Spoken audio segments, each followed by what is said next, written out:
میمونہ رضی اللہ تعالی عنہا نے کہا کہ میں نے حضرت صلی اللہ علیہ وسلم کے لیے غسل کا پانی رکھا تو آپ نے پہلے پانی اپنے ہاتھوں پر گرا کر انہیں 2 یا 3 بار دھویا، پھر اپنے داہنے ہاتھ سے بائیں پر گرا کر اپنی شرمگاہوں کو دھویا، پھر ہاتھ کو زمین پر رگڑا، پھر کلی کی اور ناک میں ڈالا، پھر اپنے چہرے اور ہاتھوں کو دھویا، پھر اپنے سر کو 3 مرتبہ دھویا، پھر اپنے سارے بدن پر پانی بہایا، پھر آپ اپنی غسل کی جگہ سے الگ ہو گئے، پھر اپنے قدموں کو دھویا۔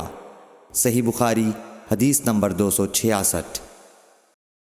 حضرت عائشہ رضی اللہ تعالی عنہا نے فرمایا، اللہ ابو عبد الرحمن پر رحم فرمائے، میں نے تو رسول اللہ صلی اللہ علیہ وسلم کو خوشبو لگائی، پھر آپ اپنی تمام ازواج مطہرات کے پاس تشریف لے گئے اور صبح کو احرام اس حالت میں باندھا کہ خوشبو سے بدن مہک رہا تھا۔ صحیح بخاری حدیث نمبر 267۔ نبی کریم صلی اللہ علیہ وسلم دن اور رات کے ایک ہی وقت میں اپنی تمام ازواج مطہرات کے پاس گئے، اور یہ 11 تھیں، 9 منکوحہ اور 2 لونڈیاں۔ راوی نے کہا، میں نے انس سے پوچھا کہ حضور صلی اللہ علیہ وسلم اس کی طاقت رکھتے تھے؟ تو آپ نے فرمایا کہ ہم آپس میں کہا کرتے تھے کہ آپ کو 30 مردوں کے برابر طاقت دی گئی ہے۔ صحیح بخاری حدیث نمبر 268۔ حضرت علی رضی اللہ تعالی عنہ نے فرمایا کہ مجھے مزید بکثرت آتی تھی، چونکہ میرے گھر میں نبی کریم صلی اللہ علیہ وسلم کی صاحبزادی حضرت فاطمۃ الزہرا رضی اللہ تعالی عنہا تھیں، اس لیے میں نے ایک شخص مقداد بن اسود اپنے شاگرد سے کہا کہ وہ آپ صلی اللہ علیہ وسلم سے اس کے متعلق مسئلہ معلوم کریں۔ انہوں نے پوچھا تو آپ نے فرمایا کہ وضو کر اور شرمگاہ کو دھو، یہی کافی ہے۔ صحیح بخاری حدیث نمبر 269۔ حضرت عائشہ رضی اللہ تعالی عنہ نے فرمایا، میں نے خود نبی صلی اللہ علیہ وسلم کو خوشبو لگائی، پھر آپ اپنی تمام ازواج کے پاس گئے اور اس کے بعد احرام باندھا۔ صحیح بخاری حدیث نمبر 270۔ حضرت عائشہ رضی اللہ تعالی عنہا نے فرمایا، گویا کہ میں حضرت صلی اللہ علیہ وسلم کی مانگ میں خوشبو کی چمک دیکھ رہی ہوں، اس حال میں کہ آپ احرام باندھے ہوئے ہیں۔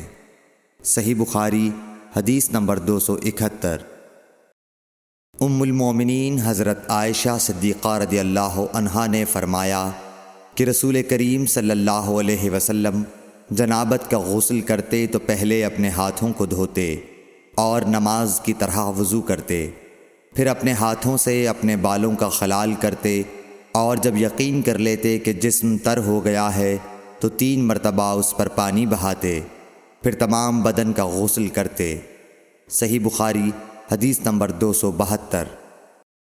حضرت عائشہ رضی اللہ تعالی عنہا نے فرمایا کہ میں اور رسول کریم صلی اللہ علیہ وسلم ایک برتن میں غسل کرتے تھے، ہم دونوں اس سے چلو بھر بھر کر پانی لیتے تھے۔ صحیح بخاری حدیث نمبر 273۔ ام المومنین حضرت میمونہ رضی اللہ عنہا نے فرمایا کہ رسول اللہ صلی اللہ علیہ وسلم نے غسل جنابت کے لیے پانی رکھا، پھر آپ نے پہلے 2 یا 3 مرتبہ اپنے دائیں ہاتھ سے بائیں ہاتھ پر پانی ڈالا، پھر شرمگاہ دھوئی، پھر ہاتھ کو زمین پر یا دیوار پر 2 یا 3 بار رگڑا، پھر کلی کی اور ناک میں ڈالا، اور اپنے چہرے اور بازوؤں کو دھویا، پھر سر پر پانی بہایا اور سارے بدن کا غسل کیا، پھر اپنی جگہ سے سرک کر پاؤں دھوئے۔ حضرت میمونہ رضی اللہ عنہا نے فرمایا کہ میں ایک کپڑا لائی تو آپ نے اسے نہیں لیا اور ہاتھوں ہی سے پانی جھاڑنے لگے۔ صحیح بخاری حدیث نمبر 274۔ حضرت ابو ہریرہ رضی اللہ تعالی عنہ سے روایت ہے کہ نماز کی تکبیر ہوئی اور صفیں برابر ہو گئیں، لوگ کھڑے تھے کہ رسول کریم صلی اللہ علیہ وسلم اپنے حجرے سے ہماری طرف تشریف لائے۔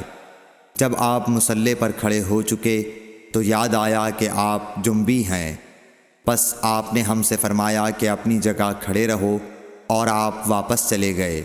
پھر آپ نے غسل کیا اور واپس ہماری طرف تشریف لائے تو سر سے پانی کے قطرے ٹپک رہے تھے۔ آپ نے نماز کے لیے تکبیر کہی اور ہم نے آپ کے ساتھ نماز ادا کی۔ صحیح بخاری حدیث نمبر 275۔ حضرت میمونہ رضی اللہ عنہا نے فرمایا کہ میں نے نبی صلی اللہ علیہ وسلم کے لیے غسل کا پانی رکھا اور ایک کپڑے سے پردہ کر دیا۔ پہلے آپ نے اپنے دونوں ہاتھوں پر پانی ڈالا اور انہیں دھویا، پھر اپنے داہنے ہاتھ سے بائیں ہاتھ میں پانی لیا اور شرمگاہ دھوئی، پھر ہاتھ کو زمین پر مارا اور دھویا، پھر کلی کی اور ناک میں پانی ڈالا اور چہرے اور بازو دھوئے، پھر سر پر پانی بہایا اور سارے بدن کا غسل کیا۔ اس کے بعد آپ مقام غسل سے ایک طرف ہو گئے، پھر دونوں پاؤں دھوئے۔ اس کے بعد میں نے آپ کو ایک کپڑا دینا چاہا تو آپ نے اسے نہیں لیا اور آپ ہاتھوں سے پانی جھاڑنے لگے۔ صحیح بخاری حدیث نمبر 276۔ حضرت عائشہ رضی اللہ تعالی عنہا نے فرمایا کہ ہم ازواج مطہرات میں سے کسی کو اگر جنابت لاحق ہوتی تو وہ ہاتھوں میں پانی لے کر سر پر 3 مرتبہ ڈالتیں، پھر ہاتھ میں پانی لے کر سر کے داہنے حصے کا غسل کرتیں اور دوسرے ہاتھ سے بائیں حصے کا غسل کرتیں۔ صحیح بخاری حدیث نمبر 277۔ نبی کریم صلی اللہ علیہ وسلم نے فرمایا، بنی اسرائیل ننگے ہو کر اس طرح نہاتے تھے کہ ایک شخص دوسرے کو دیکھتا، لیکن حضرت موسیٰ تنہا پردے سے غسل فرماتے۔ اس پر انہوں نے کہا کہ بخدا موسیٰ کو ہمارے ساتھ غسل کرنے میں صرف یہ چیز مانے ہے کہ آپ کے خصیے بڑھے ہوئے ہیں۔ ایک مرتبہ موسیٰ علیہ السلام غسل کرنے لگے اور آپ نے کپڑوں کو ایک پتھر پر رکھ دیا، اتنے میں پتھر کپڑوں کو لے بھاگا اور موسیٰ بھی اس کے پیچھے بڑی تیزی سے دوڑے۔ آپ کہتے جاتے تھے، اے پتھر میرا کپڑا دے، اے پتھر میرا کپڑا دے۔ اس عرصے میں بنی اسرائیل نے موسیٰ علیہ السلام کو ننگا دیکھ لیا اور کہنے لگے کہ بخدا موسیٰ کو کوئی بیماری نہیں، اور موسیٰ علیہ السلام نے کپڑا لیا اور پتھر کو مارنے لگے۔ ابو ہریرہ رضی اللہ تعالی عنہ نے کہا کہ بخدا اس پتھر پر 6 یا 7 مار کے نشان باقی ہیں۔ صحیح بخاری حدیث نمبر 278۔ نبی کریم صلی اللہ علیہ وسلم نے فرمایا، ایک بار ایوب علیہ السلام ننگے غسل فرما رہے تھے کہ سونے کی ٹڈیاں آپ پر گرنے لگیں۔ حضرت ایوب علیہ السلام انہیں اپنے کپڑے میں سمیٹنے لگے، اتنے میں ان کے رب نے انہیں پکارا کہ اے ایوب، کیا میں نے تمہیں اس چیز سے بے نیاز نہیں کر دیا جسے تم دیکھ رہے ہو؟ ایوب علیہ السلام نے جواب دیا، ہاں تیری بزرگی کی قسم، لیکن تیری برکت سے میرے لیے بے نیازی کیوں کر ممکن ہے۔ صحیح بخاری حدیث نمبر 279۔